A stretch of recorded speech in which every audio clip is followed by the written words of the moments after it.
Magandang umaga po sa lahat. Tayo nagbabalik dito sa aking YouTube channel, Samuel Soriano TV29, para mag-discuss ulit ng another coins.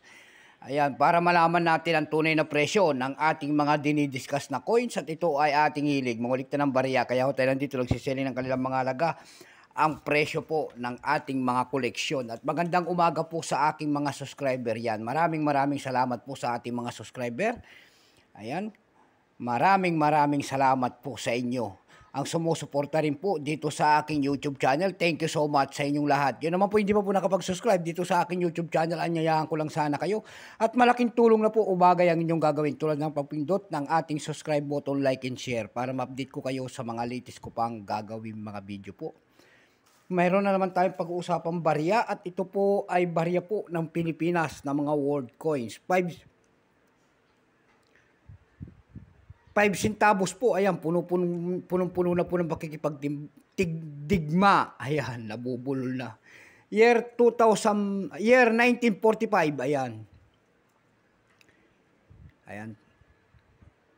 Bago tayo magsimula sa ating talakyan, kilalanin mo muna natin siya para makita natin ang kanyang presyo. Issue po, Philippines po, period, Commonwealth, 1935 hanggang 1946. Type nito standard circulation coins, years 1944 hanggang 1945. Value nito 5 centavos po. Currency piso 1857 hanggang 1967. Composition niya na ay nickel brass. May bigat lamang 4.92 grams. May haba namang 19 mm. May kapal po naman itong 2.4 mm. Hugis po bilog. Orientation coin alignment. Number N-4711. Reference number KM-180-1. Coat of Arms of the Philippines sa kanya nasa likod. Ayan. Ito pong year 1945S. Ito po ay 41%.